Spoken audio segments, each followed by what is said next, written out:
police personnel singda I request am ko ninge matam amada praja singna police urga selam we should remember police urkanda praja singde selam me pakatna me uniform ubayaram debe koi awasi phawda madu ki uniform ubaya da koi ki praja yauri kondong da gari em kham da pakatpa thagatpa yauri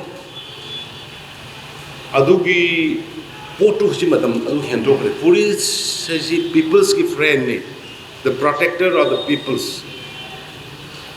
life and property police why police are there to protect and prevent the life and the property of the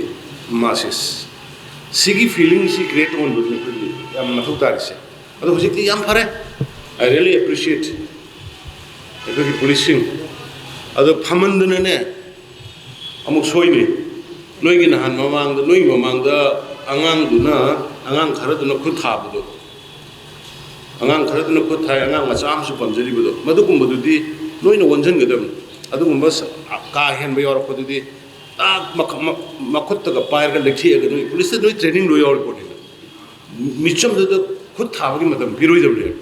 adu kum madu gi nga kham le gi dam de ai na ta ang sang dam le police na mi mada Meecham prada da any way no khut thab ko ko do akhoi mang na to holo de akhoi udingai de thoki do thokre but akhoi mang da de akhoi da thage thasun adu kum madu de akhoi na prevent to gudan that's why police hiring moina thabo thara matung da kanna bo hona buduna da thadingai da thar loi dam ne adu mai nungai ta ba sum sindra obudo haibini ko yam nungai ta bani ai su video clipping sum bu ura kan da yam lai ba tibe su yam nungai ta ba sin hangi airport masana pi su ju pa min pi ma ang masana ma su pa me duga ngang du na ma du da moi du na ma da khut thari ba kano mahung kari no khoi ki society si some things ekhoi hangkat ni gen ba ma thok ta na han ge thogok amani du di ai strongly yam nungai ti ai yam nungai ti yam ka na khut thaba khot pa du budi ai legal action logani adu madu ki movement sagal liba leaders in ekhoi identify tawrni sugumba anti government anti nationals aduga anti oiba ekhoi ki any kainom tar ko de yek kan na lei ba kangu gise satro ge any way gram ba identify tawr kan da youth sing da ekhoi hayang moi ki service career yam china sokane ekhoi police verification hayang service ma ta woda police verification loi rakane aduna ekhoi each and every police station da high bus ma na crime da chena ba se PFI ben tawr kare ko Popular Front of India ben tawr kare ba sai da ma pung yam na loud na tawr ma kholam ba tawba maya dunia ta ni tro evidence phanga kan ekhoi ge ju si slightly kana ki guidance ma kha da walk to bo kana na karino outlaw samna da observe to adu outlaw samna ga walk to rumba anti national ki da sokulam ba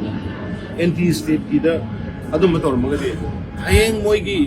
moi na di like tam me koi lore na like tam ba loi ro matung da sumoi service da bera le ne simadi ai instruction phajana le gra state amam da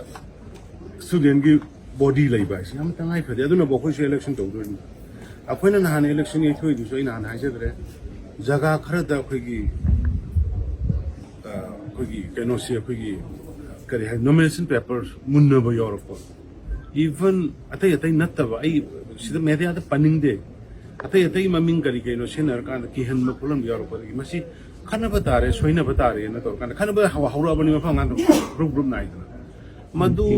tau ba tare han ni ge thok pa hujik su koi ngasi hai no ni sta dum tau na bo hona